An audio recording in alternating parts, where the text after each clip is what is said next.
Bismillahirrahmanirrahim. Assalamualaikum warahmatullahi wabarakatuh. Alhamdulillahi rabbil alamin. Hamdan yuwafi ni'amahu wa yukafi'u mazidah. Ya Rabbana lakal hamdu kama yanbaghi li jalali wajhikal karimi wa azimi sultanik.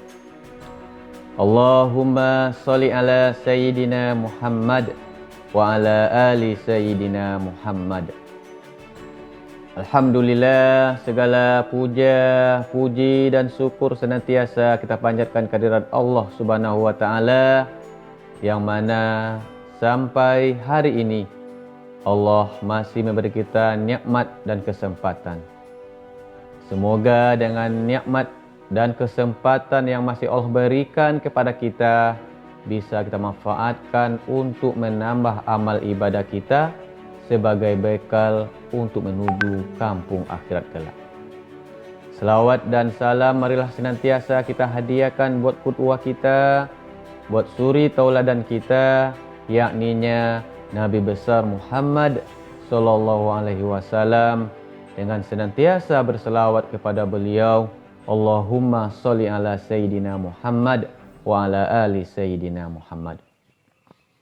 Pada kesempatan yang berbahagia ini, kita akan membahas tentang para milenial, para anak-anak muda yang dirindukan oleh surga.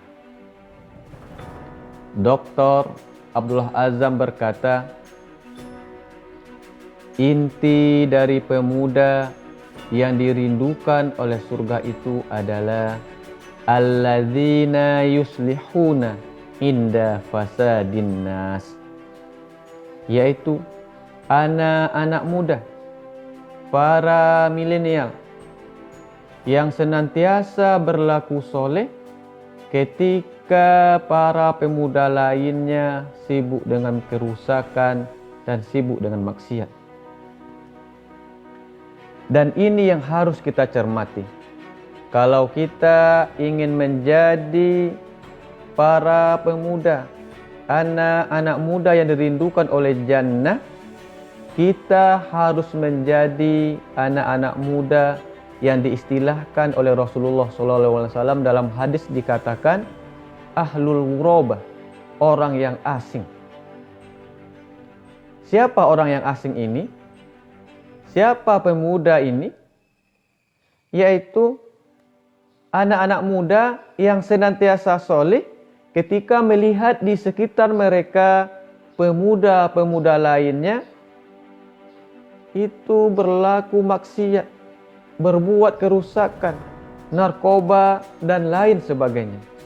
Tapi anak muda ini tetap istiqomah dalam berlaku soleh pada Allah Subhanahu wa taala.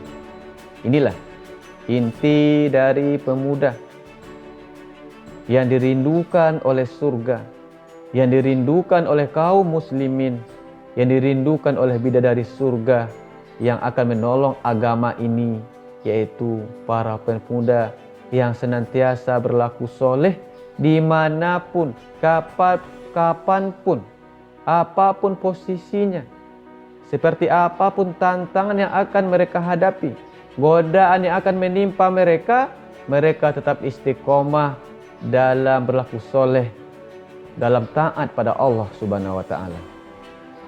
Ini juga pernah terjadi di zaman dahulu kala, yang diceritakan dalam Al-Quran, yaitu para ashabul kahfi, para pemuda soleh yang hidup di zaman Romawi kuno, yang pada waktu itu rajanya bernama Raja Dikyanus, yang terkenal bengis, berdarah dingin, dan sangat gampang membunuh rakyatnya ketika tidak mau disuruh menyembah berhala. Dan lebih hebatnya lagi, 7 pemuda ini adalah anak para bangsawan dalam istana yang bergelimang harta, kaya raya dan lain sebagainya. Tetapi anak pemuda ini, para pemuda ini takut pada Allah Subhanahu wa taala dan selalu taat pada Allah Subhanahu wa taala. Banyak tantangan, rintangan, dan penyiksaan yang dihadapi oleh pemuda ini sampai akhirnya para pemuda ini lari ke gua dan Allah menyelamatkannya. Oleh karena itu, wahai para milenial, wahai para pemuda, ketika kita ada di lingkungan yang penuh maksiat, penuh dosa, dan yang rusak, kita harus tetap istiqomah. Kalau kita tidak sanggup, maka minimal kita harus menjauh dari lingkungan tersebut, agar kita tidak terpengaruh dan ikut terjerumus ke dalam maksiat dan kerusakan. Inilah inti dari pemuda tersebut, anak-anak muda nantinya yang akan mendapatkan naungan di padang mahsyar. Anak-anak muda yang dirindukan oleh surga, yang dirindukan oleh kaum muslimin, dan dirindukan oleh bidadari. Harapan kita, semoga ananda semua, semoga para milenial bisa menjadi anak-anak muda yang dirindukan surga, yang dirindukan oleh kaum muslimin, dan dirindukan oleh bidadari surga nantinya. Mungkin ini yang bisa kita sampaikan. Terima kasih. Afwan minkum. Assalamualaikum warahmatullahi wabarakatuh.